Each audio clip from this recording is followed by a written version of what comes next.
मेरे प्यारे बच्चों, फिजिक्स चैनल पर आपका वेलकम है।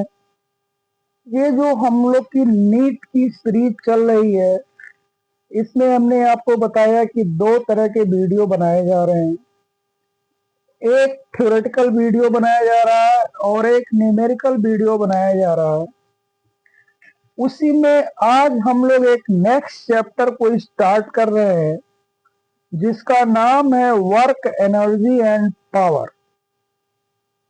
तो सबसे पहले हम इसमें वर्क के बारे में देखते हैं क्या होता है। तो work done by constant force. देखिए, दो फोर्स होते हैं, एक कांस्टेंट फोर्स होता है और एक वेरिएबल फोर्स होता है। पहले हम work done by constant force के बारे में देखेंगे, उसके बाद work done by variable force के बारे में देखेंगे। सबसे पहले हम देखते हैं work done by constant force. तो वर्क डन का फॉर्मूला होता है बेटा एफ डॉट डी। ये फोर्स वेक्टर और डिस्प्लेसमेंट वेक्टर का डॉट प्रोडक्ट होता है। इसको हम लोग एफ डी कॉस थीटा बोलते हैं, या इसको F cos theta into D भी बोल देते हैं, या इसको F into D cos theta भी बोल देते हैं। जहां आपको पता है कि डब्ल्यू वर्क डन है, एफ फोर्स है और डी डिस्प्लेसमेंट है। और अगर थीटा की बात करें तो ये थीटा फोर्स और डिस्प्लेसमेंट के बीच का एंगल होता है। तो एफ वेक्टर क्या है? Net force applied on the body. किसी भी बॉडी पे जो टोटल नेट फोर्स अप्लाइड होता है वो एफ वेक्टर होता है। डी वेक्टर होता है displacement of the body. F cos theta into D मैंने क्यों लिखा? देखिए, F dot D F D cos theta होता है, इसको मैंने F cos theta into D लिखा। एफ कॉस थीटा क्या होता है? Component of force in the direction of displacement. ये फोर्स का कंपोनेंट डिस्प्लेसमेंट के डायरेक्शन में आप ले लेंगे, क्योंकि फोर्स और डिस्प्लेसमेंट के बीच का एंगल एफ है, थीटा है, सॉरी। तो एफ का देखिए, ये नीचे जो डायग्राम दिखा हुआ है, इसमें एफ का कंपोनेंट हमने ले लिया F cos theta into D, या डी का कंपोनेंट एफ के डायरेक्शन में ले लीजिए तो वो डी कॉस थीटा मिलेगा, क्योंकि दोनों के बीच का एंगल क्या है? थीटा। तो D cos theta is the component of displacement in the direction of force. मतलब F cos theta into D भी कह सकते हैं, F into D cos theta भी बोल सकते हैं। एफ क्या है यहाँ पे? Magnitude of force. डी क्या है? Magnitude of displacement. नीचे डायग्राम में आपको दिख रहा है कि एक पार्टिकल का डिस्प्लेसमेंट डी हो रहा है, उससे फोर्स एफ लग रहा है, उनके बीच का एंगल थीटा दिखाया गया है। अच्छा, आप इसको ऐसे भी कह सकते हो कि वर्क डन निकालने का एक फॉर्मूला डायरेक्ट आप याद कर सकते हो, force into displacement in the direction of force. F into D cos theta की बात करें, देखिए तीन बन गया ना, एफ डी कॉस थीटा बन गया, F cos theta into D बन गया, F into D cos theta बन गया। तो F into D cos theta को आप क्या कह सकते हो? फोर्स। और डी कॉस थीटा क्या है? Displacement in the direction of force. तो ये डायरेक्ट आप फोर्स को डिस्प्लेसमेंट जो है वो फोर्स के डायरेक्शन में जो होता है उससे मल्टीप्लाई कर देंगे तो आपको वर्क डन मिल जाएगा। इसको एक एग्जाम्पल के माध्यम से दिखाते हैं। एग्जाम्पल कुछ थ्योरी के साथ में देना जरूरी है, इसलिए इसको दिखाया गया है। एग्जाम्पल देखिए, लिखा हुआ है कि एक इंक्लाइन प्लेन है, उस पर एक ब्लॉक एम मास का रखा हुआ है और जिसकी हाइट एच है इंक्लाइन प्लेन की, और ये एंगल थीटा बना रहा है ग्राउंड से, है ना। तो ऊपर का एंगल देखिए मैंने 90 माइनस थीटा दिखाया। अब ये ब्लॉक नीचे आएगा। ये सभी जानते हैं कि ये ब्लॉक जब नीचे आएगा तो क्यों आएगा? क्योंकि इस पे ग्रेविटी लग रही है। और बेटा ग्रेविटी किधर लगती है? mg downward. तो जब ये ग्राउंड पे आ जाएगा तो इसका डिस्प्लेसमेंट कितना हो जाएगा? h। कौन सा? वर्टिकल डिस्प्लेसमेंट, है ना। वर्टिकल डिस्प्लेसमेंट की बात करें तो ये h हो जाएगा, जिसको हम ab भी कह सकते हैं। और फोर्स क्या लग रहा था? mg। तो आप डायरेक्ट ही कह सकते हो कि भाई वर्क डन तो mgh हो गया। क्यों? क्योंकि mg नीचे लग रहा है और डिस्प्लेसमेंट h नीचे हो रहा है। तो फोर्स नीचे लग रहा है और डिस्प्लेसमेंट भी h नीचे हो रहा है, तो ये mgh हो गया, ये डिस्प्लेसमेंट हमारा हो गया। दूसरी बात आप देखें, ये ए से सी तक जा रहा है, तो इसका डिस्प्लेसमेंट क्या हो रहा है? AC। डिस्प्लेसमेंट क्या हो रहा है? ए से सी। और फोर्स क्या लग रहा है? mg। ए से बी फोर्स का डायरेक्शन है, ए से सी डिस्प्लेसमेंट का डायरेक्शन है, और इनके बीच का एंगल 90 माइनस थीटा है। तो mg और AC है ना, mg और AC into cos 90 minus theta, हम ये भी आप वर्क लिख सकते हैं। या आप ये कह दो कि भाई mg AB के अलोंग है और इसका हम AC के अलोंग कंपोनेंट ले लें, तो mg AB के अलोंग है और mg का AC के अलोंग कंपोनेंट क्या होगा, mg cos 90 minus theta, that is mg sin theta into AC। तो mg sin थीटा क्या है, AC के डायरेक्शन में फोर्स, और AC क्या है, AC के डायरेक्शन में डिस्प्लेसमेंट, तो mg sin theta into AC भी लिख सकते हैं। क्लियर। और AC की अगर बात करें तो sin theta is equal to perpendicular upon hypotenuse होता है, तो AB अपॉन AC हो जाएगा। तो AB की अगर बात करें तो AC sin थीटा हो जाएगा, जो H हो जाएगा, और AC की बात करें तो H अपॉन sin थीटा हो जाएगा। sin थीटा कट गया, mgh आ गया। मुझे लगता है इतनी मेरी बात आपको क्लियर हो गई होगी। आप डायरेक्ट फोर्स और फोर्स के डायरेक्शन में जो डिस्प्लेसमेंट होता है उसको मल्टीप्लाई कर दो, सीधा आपको वर्क डन मिल जाएगा। क्लियर हो गई बात। Okay, thank you. नेक्स्ट देखिए, मैं आपको इसमें दिखा रहा हूं एफ डॉट डी। फोर्स किधर लग रहा है, नीचे, डिस्प्लेसमेंट किधर हो रहा है, AC के लॉन्ग, तो एफ डी कॉस थीटा। अब यहाँ थीटा की बात करें तो देखिए 90 माइनस थीटा है ना, जो थीटा तो चूंकि फार्मूले में आ रहा है एफ डी कॉस थीटा।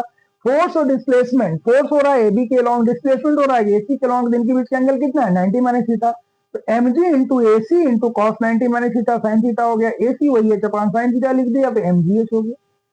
तो this is the work done by the gravity. कौन सा फोर्स लग रहा है, ये ग्रेविटी, या F D cos theta mg AC sine theta mgh upon sine theta, है ना।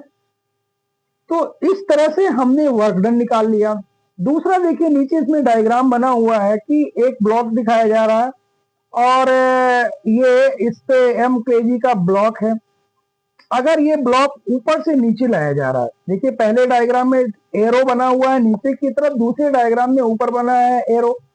तो ये पहले डायग्राम में फोर्स mg नीचे लग रहा है, डिस्प्लेसमेंट भी नीचे लग रहा है ना, और इनके बीच का एंगल क्या हो रहा है, 0। तो वर्क डन क्या होगा, F D cos theta mgh cos 0 mgh हो गया।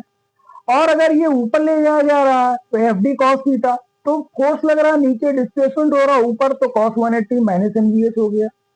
अब इसमें दो बातें होती हैं, देखिए ये वर्क डन जो माइनस mgh आया है ये किसका है, ग्रेविटी का, और पहले वाले में जो वर्क डन mgh आया वो क्या है, ग्रेविटी का।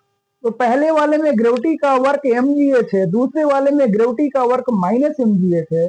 मैं आपको बता दूं, एक्सटर्नल एजेंट का जो वर्क होगा वो क्या होगा, ग्रेविटी का अपोजिट होता है, ये आप समझो। अगर ग्रेविटी का पॉजिटिव है तो एक्सटर्नल एजेंट का वर्क क्या होगा, नेगेटिव। तो सेकंड केस में ग्रेविटी का वर्क माइनस mgh है, तो एक्सटर्नल एजेंट का वर्क क्या हो जाएगा, mgh हो जाएगा। अब आप कहोगे कैसे, तो मैं इसको समझाता हूं। एक्सटर्नल एजेंट की अगर बात करें बेटा, तो ऊपर इसको जाना है ब्लॉक को, तो mg के बराबर फोर्स ऊपर लगाना पड़ेगा, तो mg फोर्स ऊपर लगेगा, डिस्प्लेसमेंट h हो जाएगा, है ना। और cos 180 क्या होगा, -1, सेकंड केस की बात कर रहा हूं, तो cos 180 की जगह क्या हो जाएगा, cos 0, सेकंड केस की बात कर रहा हूं, जो राइट साइड में है उसकी बात कर रहा हूं। mg फोर्स लग रहा है ऊपर, f जो एक्सटर्नल फोर्स है, ग्रेविटी नहीं, और डिस्प्लेसमेंट कितना और है, तो cos 0 हो गया। फर्स्ट केस में अगर एक्सटर्नल एजेंट की बात करें तो आप कहोगे कि फर्स्ट केस में एक्सटर्नल एजेंट क्यों फोर्स लगाएगा, है ना। ध्यान समझिएगा, m kg के ब्लॉक को नीचे लाया गया है, भाई छत से एक ब्लॉक को आप छोड़ दो तो अपने आप नीचे आ जाएगा, आपको लाने की क्या जरूरत है। यहाँ पे बात क्या हो रही है बेटा, छत से आप ब्लॉक को छोड़ रहे हो, लेकिन ब्लॉक डायरेक्ट नहीं आ रहा, ब्लॉक धीरे धीरे आ रहा, धीरे धीरे आ रहा है। जैसे रस्सी से किसी पार्टिकल को बांध दो, किसी बॉडी को बांध दो, बड़ी बॉडी को, और धीरे धीरे गिराओ, धीरे धीरे गिराओ, तो आप फोर्स किधर लगाओगे, ऊपर। ग्रेविटी का फोर्स किधर लगेगा, नीचे, और डिस्प्लेसमेंट किधर हो रहा है, नीचे। तो जब किसी रस्सी से बांध कर किसी बॉडी को छत से लटका देते हैं तो बॉडी जेंटली आएगी, धीरे धीरे धीरे धीरे धीरे, इसकी बात होती है। ये नहीं कि हमने ब्लॉक को छोड़ दिया, ब्लॉक को छोड़ दिया तो आप कहोगे कि भाई एक्सटर्नल एजेंट कहाँ वर्क कर रहा है, इसमें कहाँ फोर्स लगा रहा है एक्सटर्नल एजेंट, तो उसकी बात नहीं होती है। यहाँ बात ये होती है कि बॉडी जेंटली ड्रॉप हो रही है, जेंटली माने धीरे धीरे छत से वो नीचे आ रही है। जब धीरे धीरे आएगी इसका मतलब आप भी फोर्स ऊपर कितना लगाए बैठे हुए हो, mg। तो फोर्स कितना लग रहा है ऊपर, mg, और डिस्प्लेसमेंट इसका कितना हो रहा है नीचे, h, और एंगल क्या बन रहा है, cos 180। क्यों? क्योंकि आप फोर्स लगा रहे हो ऊपर और डिस्प्लेसमेंट क्या हो रहा है नीचे, तो माइनस mg। तो फर्स्ट केस में work by external agent minus mgh हो गया, वर्क बाय ग्रेविटी mgh हो गया। सेकंड केस में work done by external agent plus mgh हो गया, work done by gravity minus mgh हो गया। If A mass that's from the third tier of the first floor, if a mass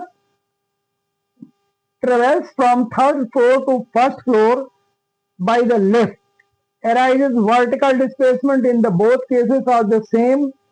As a result, work done by gravity will be same in the both cases. आप third floor से first floor पे आ रहे हो, आप lift से आओ, आप stair से आओ, आप किसी भी सोर्स से आओ, अगर आप थर्ड फ्लोर से फर्स्ट फ्लोर पे आ रहे हैं तो वर्क डन की वैल्यू क्या होती है, सेम। क्योंकि वर्क डन में वर्टिकल फोर्स क्या लग रहा है, mg, और डिस्प्लेसमेंट क्या हो रहा है, d। जो भी डिस्प्लेसमेंट हो रहा है थर्ड फ्लोर से फर्स्ट फ्लोर का, तो work done will be same. Work done इसमें पाथ पे नहीं डिपेंड करता। क्यों नहीं डिपेंड करता भाई, ये ग्रेविटी फील्ड के अंतर्गत मोशन हो रहा है। ग्रेविटी फील्ड में मीन्स ग्रेविटेशनल फोर्स लग रहा है। जब आप थर्ड फ्लोर से फर्स्ट फ्लोर पे आते हो, चाहे लिफ्ट से आओ चाहे स्टेयर से आओ, आपको फोर्स क्या लगता है, mg।